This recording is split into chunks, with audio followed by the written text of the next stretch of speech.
summer na. Feel na natin ang summer. Sobrang init na sa Pilipinas. So, yung latest upload ko na video is a glam, like summer glam makeup tutorial. And today, gagawin ko yung ginagawa ko everyday. So, this is an everyday summer makeup tutorial. It is really fresh and easy. So, without further ado, let's get started. So, naka-natural lighting lang ako ngayon. I hope you don't mind. First step is to moisturize your face. Kahit pa summer, guys, and sasabihin nyo, kailangan ko pa ba mag-moisturize? Sobrang init, ayoko na mag-moisturize. No, you need to moisturize your face. Kasi ako, kahit summer, nagda-dry pa rin yung balat ko. But unlike yung sa malamig, like mga December, syempre mas dry yung balat ko nun. Pero, this summer, nagda-dry pa rin yung balat ko. So, pumili kayo ng moisturizer na it's very lightweight. Tapos, alam niyo, mabilis siya sip-sipin ng skin nyo. So, for my moisturizer, I'm gonna be using an Aloe Vera gel. This is from the brand Luxe Organix. And, gusto ko siya, guys, kasi unlike others, unlike other na aloe vera gel, 92% lang yung aloe vera. But this one is, I hope, totoo, 99.85% daw yung aloe vera niya. So, I really like this kasi sobrang dali sipsipin ng skin ko. We're just gonna let this set for a while. And habang nasiset siya, lalagyan ko na yung kilay ko. For my eyebrows, I am using 2 eyebrow pencil. These are both from Daiso. And guys, sobrang ganda ng mga pangkilay ng Daiso. Sila palang dalawa yung na-try ko, pero ang ganda nila pareho. And wala akong hindi nagustuhan sa kanilang dalawa.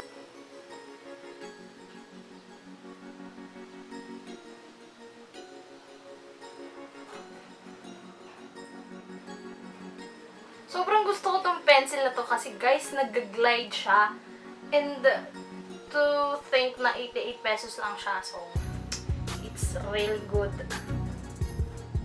After that, gagamitin ko yung isang pencil. And kasi ito medyo darker yung shade niya. Pero soft, this is in natural brown, I think. Soft brown. Soft siya pero mas dark siya kaysa dito. This is like warm brown. So, gagamitin ko to para dun sa mga sparse areas, yung hindi na fill in nito. Gagamitin ko lang to kasi mas maganda siyang ilagay sa mga ganong areas kasi mas precise. Okay, after that, dahil nakapagkilay na ako ng matagal, yung aloe vera gel, nag-set na siya. So, it's really smooth. Wala kang mafe-feel na lagkit na kahit ano, which I super duper love.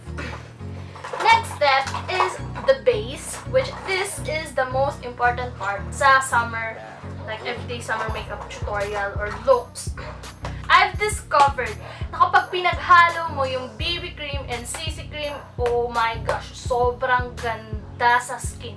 Parang sobrang healthy ng skin ko, parang flawless, and I love. First is, apply ko muna yung CC cream ko. The one that I'm using is from 3W Clinic. This is the Crystal Whitening CC Cream with SPF 40. So, meron na siyang sunblock effect. Kahit hindi ka na mag-sunblock. Ako, ganun ako. Hindi ako mahilig mag-sunblock. I know, sinasabi nila kailangan mag-sunblock everyday. Pero ako hindi talaga ako mahilig sunblock. Kasi siguro hindi pa ako nakakahanap ng sunblock na talagang, alam niyo yun, hindi siya malagkit sa skin. And wala siyang white cast. Kasi, guys, mostly naman ng sunblock may white cast. Pero, eto na lang yung gagamitin ko. Since meron naman siyang SPF 40. Magandang glow. So, apply ko lang siya sa buong face ko. Meron siya, guys, tint na sobrang subtle na tint. Na almost hindi mo na makikita. Pero meron siyang konting coverage. Which is nice kasi nai-even out niya yung skin ko. Pasensya ka na. You guys, like look at the skin. Guys, ang ganda nito sa balat. I'm gonna be adding this BB cream. This is from iWhite cream, the BB Holic, the very famous BB Holic Everyday BB Cream. And I'm in the shade light. Ito lang yung parang nagdadagdag ako ng coverage, pero nagdadagdag pa rin ako ng skincare sa balat ko. Tapos, basta ang ganda niya kasi makeup din to. So, I really like na pinaghahalo ko silang dalawa, guys. Ewan, basta ang ganda-ganda niya talaga.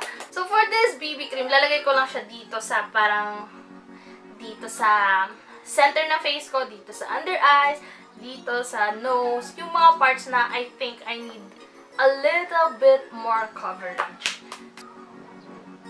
Lagay ko siya dito. Ito yung parang perfect for the beach, perfect for like mag-swimming outing, ganon.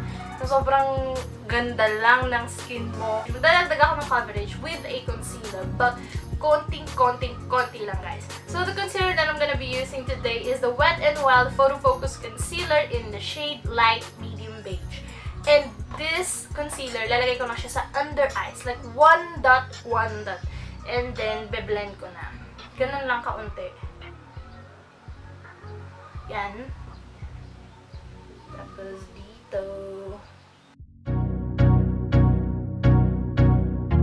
Blend ko lang yung concealer with my ring finger. Kasi yung ring finger daw natin is yung pinaka mahina sa lahat ng fingers. So, less force, less pressure, para walang wrinkles.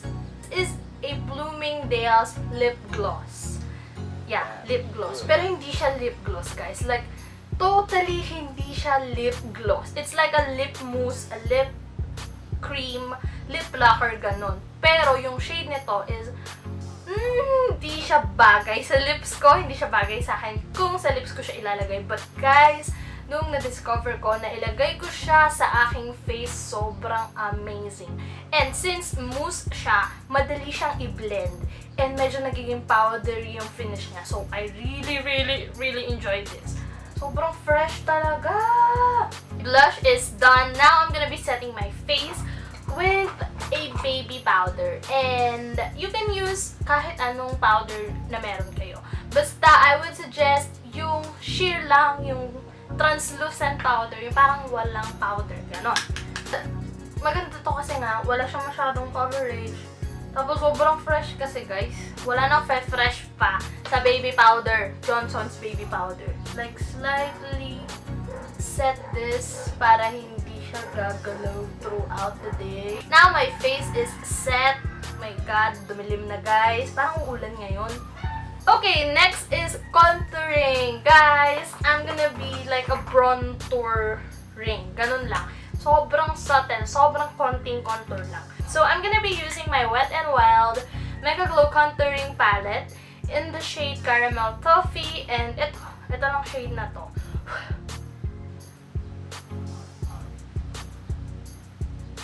Yung kalma lang pag mag-highlight.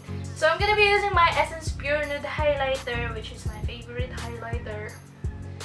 And, lalagay ko lang siya sa tops of my cheeks.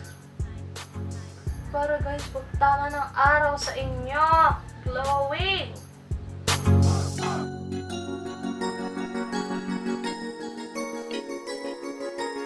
Okay, now let's move on to the eyes. So, I'm gonna be using my Detail Makeover All Matte Eyeshadow Palette in the shade 029.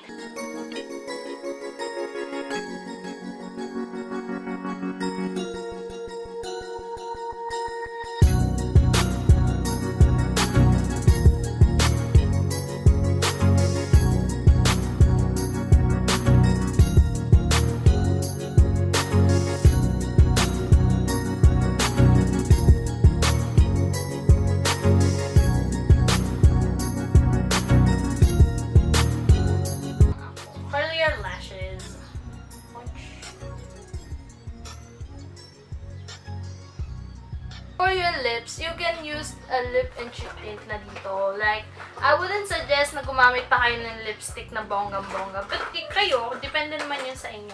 But personally, I prefer like yung super tint lang. Yung parang lips but better. Yung nakikita nyo pa rin yung skin ng lips nyo. Using my KJM. Ito pa yung lumang packaging, guys. The KJM All Natural Cosmetics Cheek and Lip Tint in the shade Summer Kiss. Ganun. There you have it, guys. This is the finished look. Without my dandal, kaya nyo itong gawin in 5 minutes. So I hope you enjoyed this video, guys. So don't forget to subscribe to my channel if you haven't already, and click the notification bell so you will get notified every time mag-upload ako ng bagong video. So I hope you enjoyed this video and see you on my next one. Bye!